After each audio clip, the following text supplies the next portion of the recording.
This is a historic moment for Caribbean and Hemispheric Agricultural Corporation as Dr. Mohamed Akbar Ibrahim, a Guyanese national, takes the reins of leadership as Director General of the Inter-American Institute for Cooperation on Agriculture, IICA.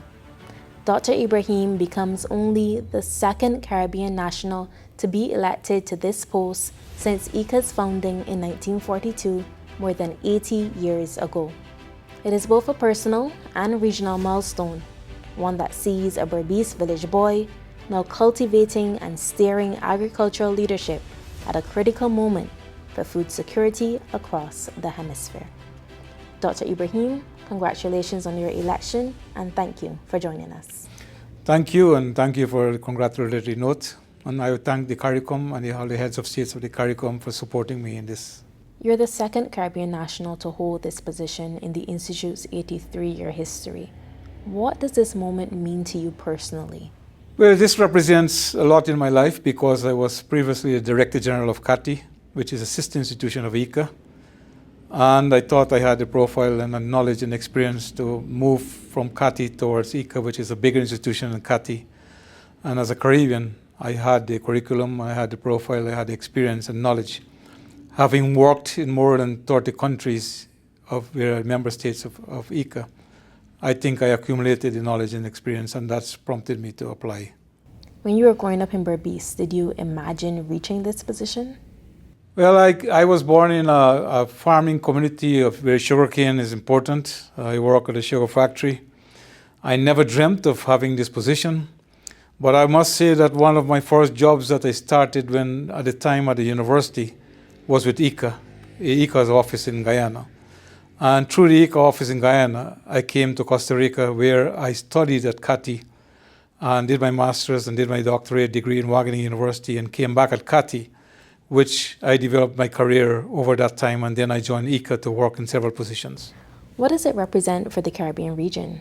For the region, I think it's a good, being the Director General of IICA, as I said, IICA is going to work for all the 34 member countries. Of course, the Caribbean has a plan for the 25 by 30 initiative to reduce the food importation bill. And of course, agriculture is high on the agenda for many of the countries, and IICA is present in each one of the countries. Therefore, we need to work on strengthening the offices and to work to help the governments to accelerate the production of food to respond to what they have the objectives of reducing the food importation bill.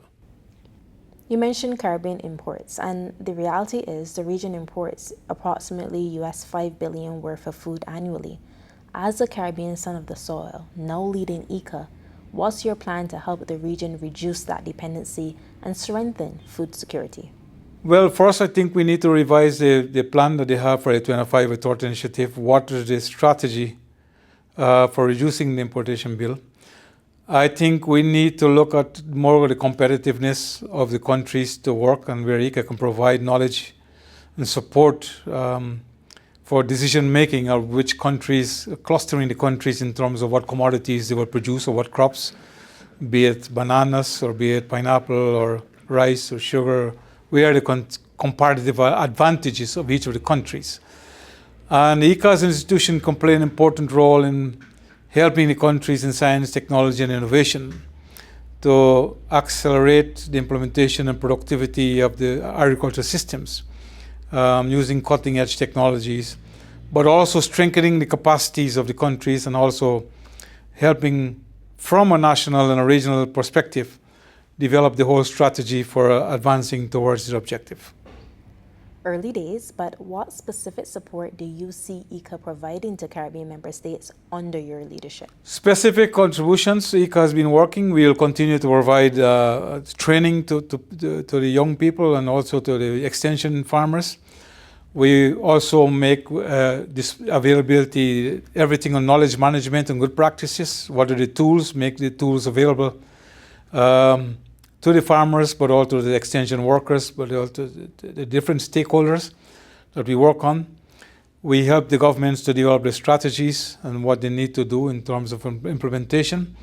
And more important, to work with the countries to mobilize resources for implementation of large-scale projects, which I think is needed, or programs over a long time where the countries can gradually move in to increasing the productivity and produce of the food that they have. On top of that, I think we need to look at the trade policies and how to look at the normatives that will enable the flow of goods between agricultural goods between each of the countries. Director General, the input cost of farming is increasing. Fertilizer prices increased by 20% in 2025 and are expected to remain elevated through 2026. Farmers' input costs keep rising, which drives food prices up. How do you help farmers manage costs while keeping food affordable for families? Agreed. And I think I've seen the data where the input cost has been increasing, which transformed to the farmers. And one of the areas that IICA has been working is how, for example, in the case of fertilizers you mentioned, how to work on promoting more circular economies, producing of biofertilizers, bioinputs that we work on through circular economies and trying to a way of reducing the cost.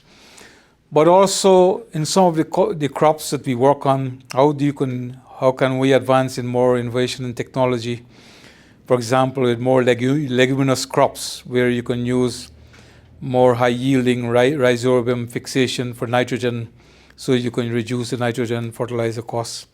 We have been working in Brazil on innovation, science, innovation, and technology. They are already advancing in the science of better management of fertilizers in a more sustainable way so that you reduce the costs of inorganic fertilizers.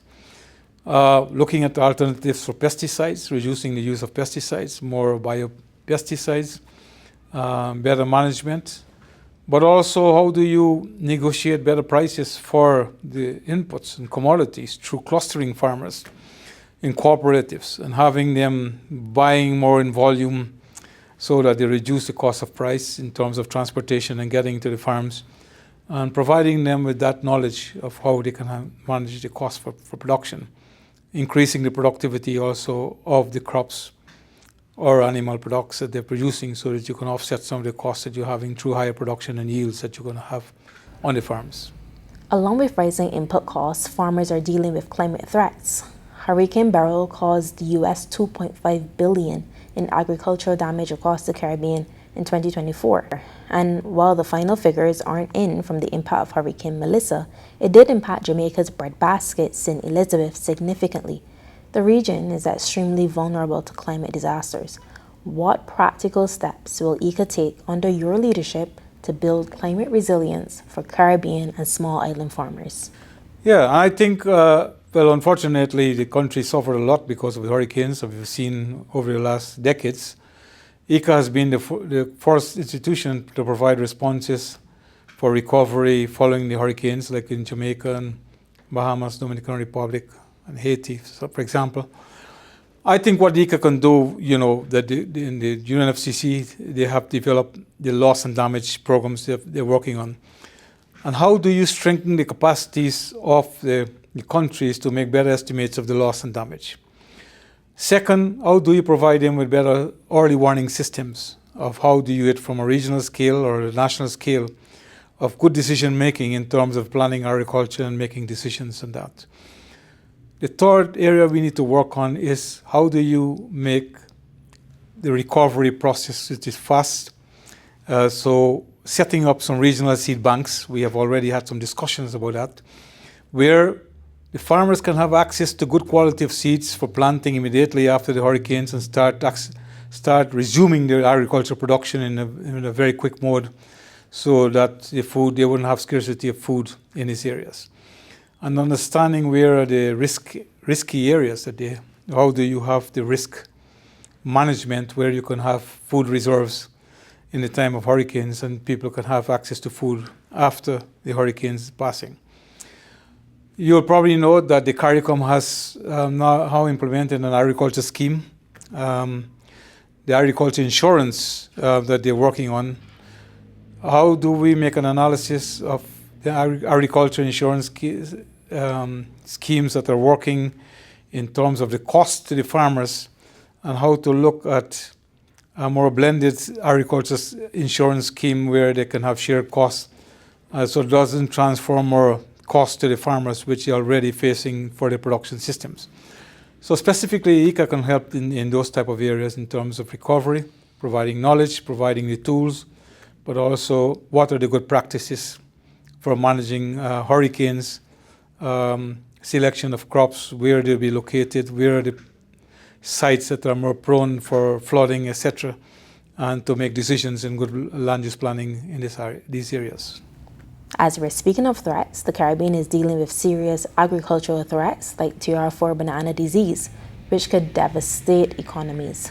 What is IICA's strategy to protect our farmers from these emerging diseases? Well, IICA already has been working on transboundary diseases. We have a network on the TR4 fusarium. If you go to St. Kitts, we have already IICA. I've been working as a director of a technical corporation. That's why I can say we have that. In IICA, we already have got some plots with new varieties of bananas that are resistant to TR4. Of course, bananas, African swine fever, bananas, and all these threats of diseases. Now in the Central American region, we have the screwworm, which is affecting the cattle. One is early warning systems that you give to the people. Second is training and preparing the countries to make quick decisions on managing when these diseases are working.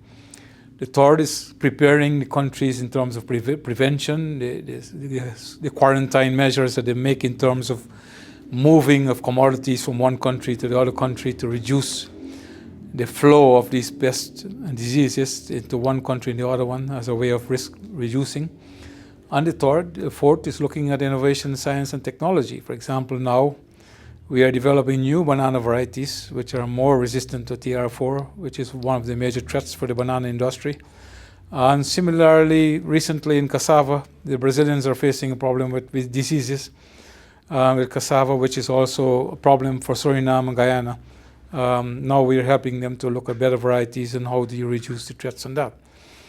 Of course, we need to help the farmers on how do you manage the risk of these pests and diseases, educate them, taking decisions, good cultural practices and management, and of course, at a policy level, strengthening the policies that they're producing for making decisions on plant and animal health and quarantine and standards for managing these pests and diseases. IICA serves 34 countries, from tiny island states to agricultural giants like Brazil and Argentina.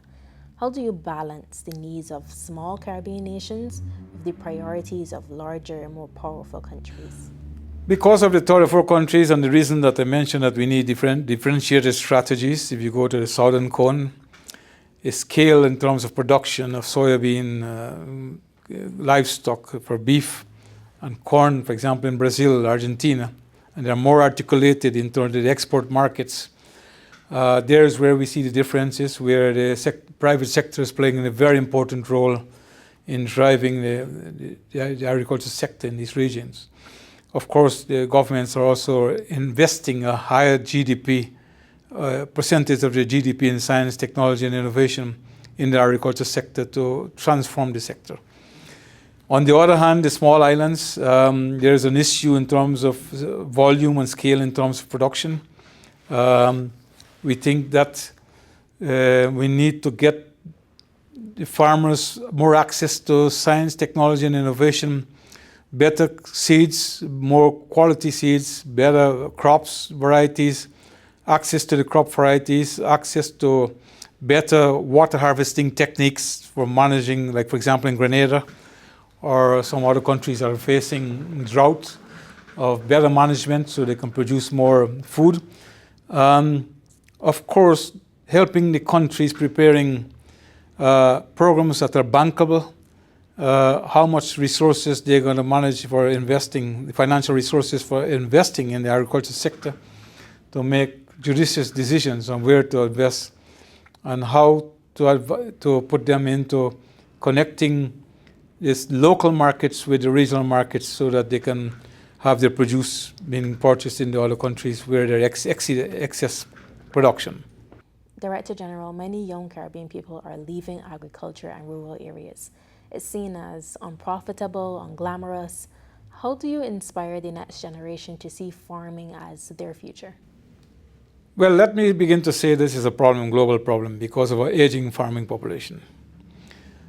We have a program here at IICA that looks at youths and rural women with the objective of promoting incubators and providing the youths with the tools and making agriculture more business oriented, where they can have their livelihoods through farming and articulate it to markets. One is providing training. The second is providing them with the knowledge and tools. The third is removing the barriers for youths to be engaged in agriculture. If you went to the last Caribbean Week of Agriculture meeting, the youths did voice to the ministers the problems of land tenure, the problems of land and access.